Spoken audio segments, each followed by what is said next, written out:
I probably invite Yoga Surya from 4th class to sing Telugu poems. అందరికీ శుభ మధ్యాహ్నం. నా పేరు సూర్య. నేను 4వ తరగతి చదువుతున్నాను. నేను ఇప్పుడు నీతి పద్యాలు చెప్పబోతున్నాను.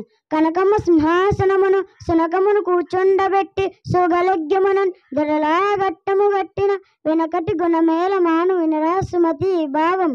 ఓ సుమతి, కుక్కను తీసుకువచ్చి మంచి ముహూర్తము చూసి బంగారు సింహాసనం మీద దానిని కూర్చొండబెట్టి పట్టాభిషేకం చేయించినప్పటికీ దానిని సాధ్యగుణము ఎట్టూ మారలేదో అట్టే పుట్టుకతో నీచలకు ఉన్నత స్థితి కలుగును, నీచు బుద్ధులు పోవు అని భావము. కష్టపెట్టబోకు కన్న తల్లి మనసు, నష్టపెట్టబోకు నాన్న పనులు. తల్లిదండ్రులు దైవ సంధ్యపురుల లలిత సుకన జాల తెలుగు బాల. ఓ తెలుగు బాల, తల్లిదండ్రులు దేవులతో సమానమైన వాళ్ళు. అందువల్ల అమ్మ మనసుకు కష్టం కలిగించే పని ఏదీ చేయవద్దు. నాన్నగారి పనులు పాడు చేయవద్దు. ఉప్పు కప్పు రంగు ఒక్క పలిక నుండు చూడ చూడ రుచుల జాడ వేరయ. పురుషులందు పుణ్య పురుషులు వేరయ.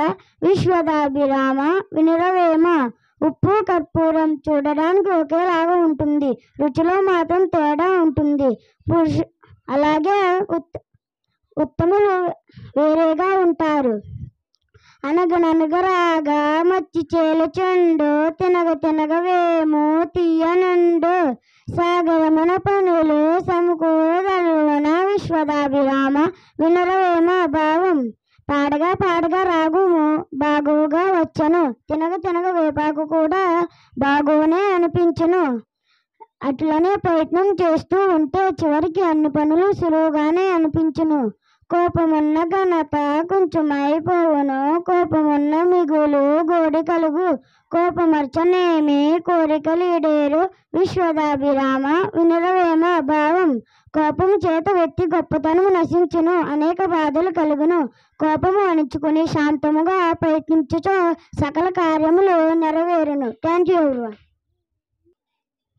Wow, nice. In this presentation, we learn unknown poems also.